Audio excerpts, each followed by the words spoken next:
Hello everyone, welcome back to my channel learn for all. ये video percentage series का lecture number 2 होगा। आगे बढ़ने से पहले अगर आपने इस सीरीज़ की पहली वीडियो नहीं देखी है तो I request you to watch that video first, क्योंकि मैंने उसमें परसेंटेज का एक इंट्रोडक्शन दिया है और एक फाउंडेशन तैयार करने की कोशिश की है। अगर आपने वो वीडियो देखी है तो आपको ये वीडियो देखने में काफ़ी आसानी होगी। सो आई अज्यूम कि आपने वो वीडियो देखी है तभी आप इस वीडियो पे आए हो। So let's start now. So जैसा कि मैंने लेक्चर 1 में ऑलरेडी बताया है कि फ्रैक्शंस को परसेंटेजेस में कैसे कन्वर्ट करते हैं। अभी उसी के लाइन में हम देखेंगे कि कुछ परसेंटेजेस को फ्रैक्शन में कैसे लेते हैं, क्योंकि एग्जाम में ये परसेंटेजेस आपको दिए रहते हैं और अगर आपको ये पता है कि परसेंटेजेस को फ्रैक्शन में कन्वर्ट कर सकते हैं तो आपको क्वेश्चन सॉल्व करने में बहुत ही आसानी होगी और आप बहुत ही फास्ट कर पाओगे। So let's start. एग्जाम्पल के लिए लेते हैं 131.25%। अभी अगर मुझे 131.25% को फ्रैक्शन में लिखना है तो दो तरीके हैं। या तो मैं ये तरीका अपनाऊँ 131.25 परसेंटेज का, मैंने लेक्चर में बताया है जब भी परसेंटेज साइन दिया रहता है और उसे फ्रैक्शन में करना है तो 131.25 बाय 100 हो जाता है। अभी हम अगर इसको इस तरीके से करने जाएंगे तो it will take some time. मैं आपको दिखाता हूँ। 131.25 बाय 100, ये आपको परसेंटेज आपने फ्रैक्शन में किया। अगर मैं ये पॉइंट हटाऊंगा तो नीचे एक और 100 आ जाएगा। अब इसको मैं सिंप्लीफाई करने जाऊंगा तो ये काफ़ी टाइम लगेगा, क्योंकि मुझे पहले इसको कट करना पड़ेगा, फिर वैल्यू आएगी, फिर वो एक x बाय वाई के फॉर्म में आएगा। ठीक है, तो rather than doing that way हम एक अलग तरीका अप्रोच करेंगे, जैसे कि 131.25%। क्या मैं इसको ये लिख सकता हूँ 100% प्लस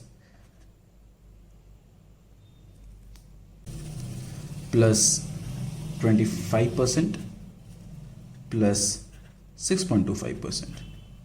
इन सबको ऐड करेंगे तो यही आता है। 100% को मैंने आपको पहले ही बताया है 1 होता है, 25% होता है 1/4 जैसे कि मैंने ऑलरेडी बताया है, और 6.25% होता है 1/16। अगर मैं इनको एलसीएम लेता हूँ तो ये आ जाएगा 16, ये हो जाएगा 16 plus 4 plus 1 is equal to 21/16।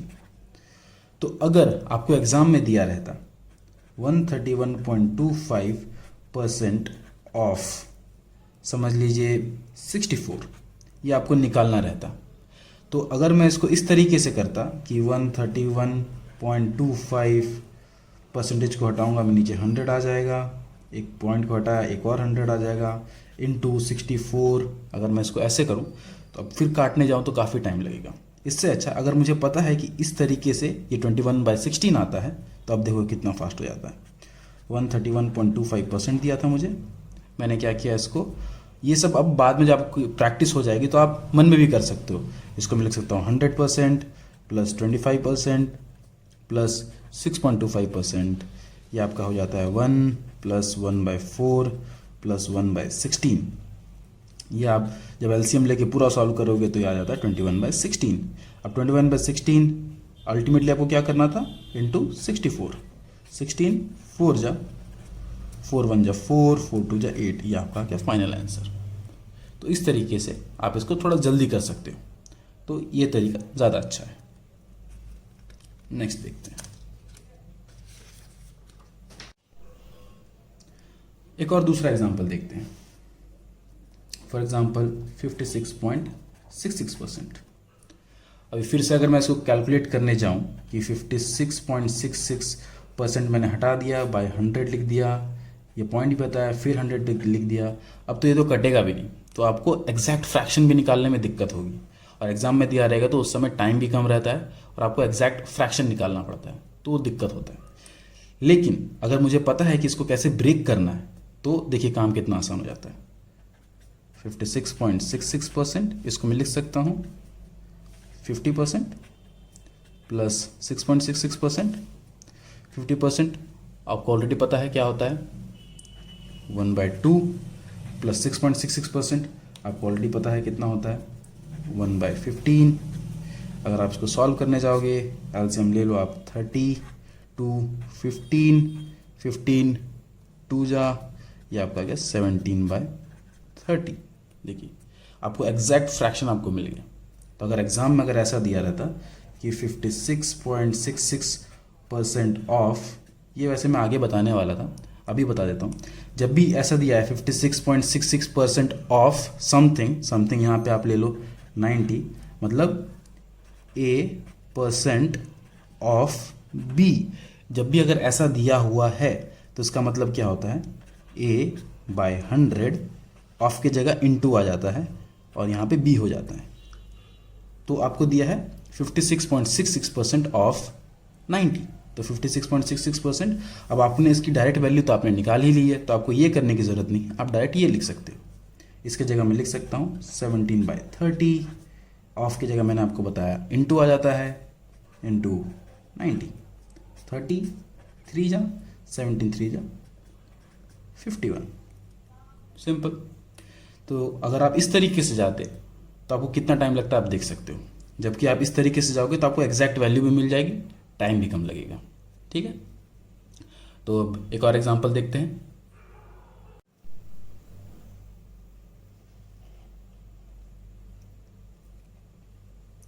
एक और एग्जांपल देखते हैं। फॉर एग्जांपल दिया है 266.66%। ठीक है, इसको फिर से अगर मैं लॉन्ग मेथड से करने जाऊँ तो काफ़ी लंबा होगा, जैसा कि मैंने आपको बताया है। तो अभी मैं इसको हमारे तरीके से करता हूँ। इसको मैं लिख सकता हूँ 200% प्लस 66.66%। एक बार प्रैक्टिस करने के बाद आपको ये लिखने की ज़रूरत नहीं, जैसे ही मुझे ये दिखेगा कि ये 266.66% है, मेरे माइंड में क्लिक हो जाना चाहिए, अच्छा ये 200 प्लस 66.66% है। 200 को मैं लिख सकता हूँ 2 प्लस 66.66 को मैं लिख सकता हूँ 2/3। ये कितना हो गया, एलसीएम में ले लूँगा 3 3 2 जा 6 प्लस यहाँ पे आ जाएगा 2, ये हो गया 8/3।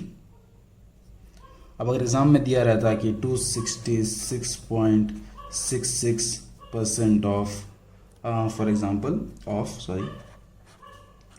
120, आपको ये ऑलरेडी पता है, इसलिए मैं लिख सकता हूँ 8/3 इंटू 120। तो 3 इंटू ये 40 में कट जाएगा, तो 4 8 32, ये हो गया आंसर। फास्ट है, ठीक है। तो चलिए अब नेक्स्ट कंसेप्ट की तरफ बढ़ते हैं।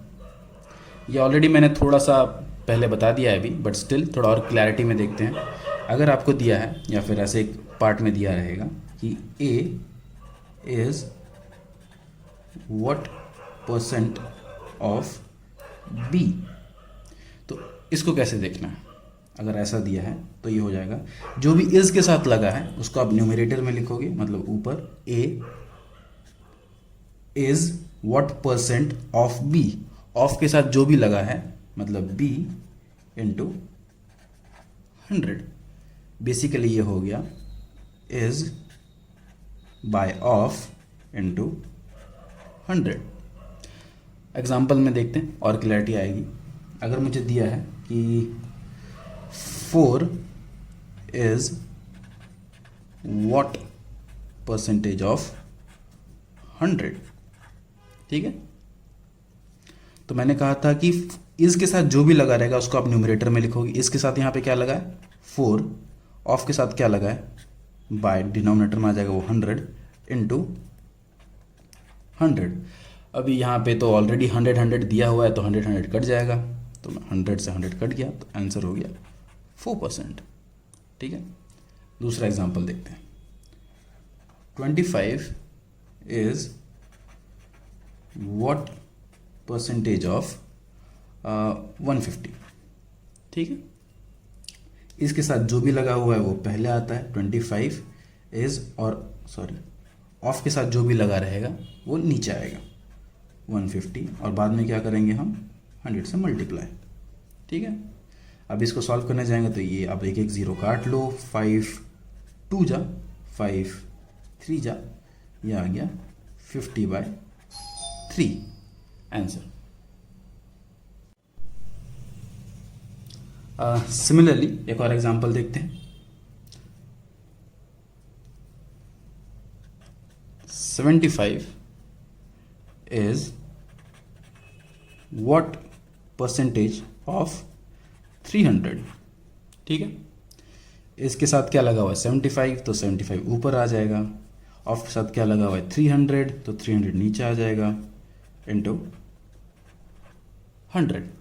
अब यहाँ 100 से 300 कट जाता है, 3 से 75 कट जाता है 25 में, तो आंसर हो गया 25%। समझ लीजिए क्वेश्चन दिया हुआ है कि 60% of A is equal to 50% of B and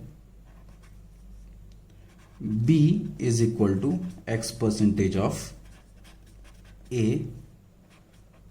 Find X। ठीक है, अभी तक हमने जो सीखा है वह यूज करेंगे। देखिए ऑफ का मतलब मैंने बताया था क्या, मल्टीप्लाई होता है। तो 60% of A is equal to 50% of B। ठीक है, तो 60% क्या होता है, जैसे कि मैंने आपको पहले ही बताया है, इसको अभी हम फ्रैक्शन में करेंगे जो कि हमने सीखा है पहले। 20% होता है 1/5, तो 60% होगा 3/5।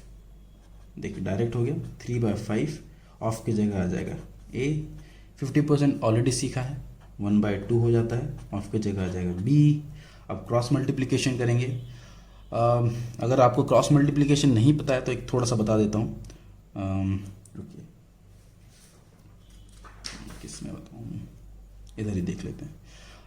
क्रॉस मल्टीप्लिकेशन जैसे कि अगर लिखा हुआ है AX is equal to BY, जब भी क्रॉस मल्टीप्लिकेशन करेंगे तो जो इधर वाला हिस्सा है वो नीचे आ जाएगा, इज इक्वल टू के इस तरफ। तो इसको इस तरीके से भी लिख सकते हैं, A ये B था, B आ जाएगा नीचे, और ये अगर X को मेरे को इस तरफ लिखना है तो हो जाएगा Y/X। तो बेसिकली इधर का हिस्सा इधर आ गया और इधर का हिस्सा इधर आ गया, इसी को बोलते हैं क्रॉस मल्टीप्लिकेशन। तो जब मुझे अगर B को इस तरफ लिखना है तो मैं इसको लिखूंगा A, ये B नीचे आ जाएगा बाय B, और अगर मेरे को इसको इधर लाना है तो 1/2, ये 5 देखिए नीचे है तो ये ऊपर चला जाएगा इंटू 5, ये 3 ऊपर है तो नीचे आ जाएगा बाय 3। मतलब A/B कितना आ गया आपका, अगर मैं इसको मल्टीप्लाई करूंगा तो 5/3 2 6। अब लिखा हुआ है आपका B is equal to X percentage of A। तो B इज इक्वल टू, मैंने परसेंटेज का मतलब बताया था बाय 100, तो X/100, ऑफ का मतलब है मल्टीप्लाई, यहाँ पे A। अब ये जाएगा ऊपर और ये जाएगा नीचे। अगर मैं क्रॉस मल्टीप्लिकेशन करूँगा तो ये हो जाएगा कितना, 100 is equal to X into A/B। ठीक है, अब x की जगह अभी आपको A/B यहाँ पे दिया हुआ है कितना, A/B 5/6, तो 100 is equal to X into A/B की जगह मैं लिख दूंगा 5/6। अब मैं x को लिख सकता हूँ, x इज इक्वल टू, ये क्रॉस मल्टीप्लिकेशन हो जाएगा तो 100 इंटू 6 ऊपर चला जाएगा, 5 नीचे आ जाएगा, 5 20 जा, तो x हो जाएगा 6 इंटू 20 इज 120। ये हो गया आंसर। अभी कुछ और एग्जांपल देखते हैं। सपोज क्वेश्चन दिया हुआ है आपका कि if x is 80% of y, what percent of y is x। ये आपको पूछा है, x is 80% of y, what percentage of y x is।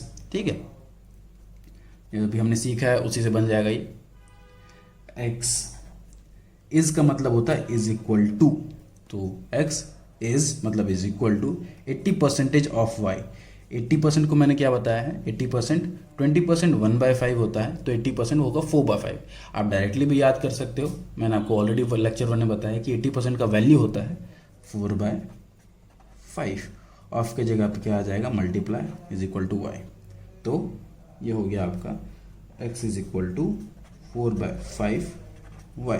Question में क्या पूछा, y इज व्हाट परसेंटेज ऑफ x, ठीक है। तो अभी आपको y का निकालना है, मतलब y के टर्म्स में निकालना है। तो y इज इक्वल टू 5 को उधर कर दो, 5x/4, मतलब 5/4 इंटू x, ठीक है। अब इसको परसेंटेज में निकालना है, तो ऑब्वियसली मैं इसको 100 से मल्टीप्लाई करूंगा, ठीक है। तो ये कितना हो गया, 4 25 जा 25 इंटू 5 इज 125। तो बेसिकली ये आ गया आपका y इज 125% ऑफ x, ठीक है। सो यहाँ पे वीडियो को एंड करते हैं। आई होप कि आपको ये लेक्चर समझ में आया होगा और पसंद आया होगा, और आपके जो डाउट्स थे वो शायद क्लियर हुए होंगे। इन केस अगर आपको अभी भी डाउट है क्वेश्चंस का कि ये चीज़ कैसे हुआ या फिर ये कैसे आ रहा है, और आप चाहते हो कि मैं किसी और तरीके से भी समझाऊँ या किसी और तरीके का एग्जाम्पल लूँ, तो आप कमेंट कर सकते हो। So thank you so much last तक बने रहने के लिए, and please like this video and do share with your friends, family and other students as well, and please इसे सब्सक्राइब करें। Thank you so much.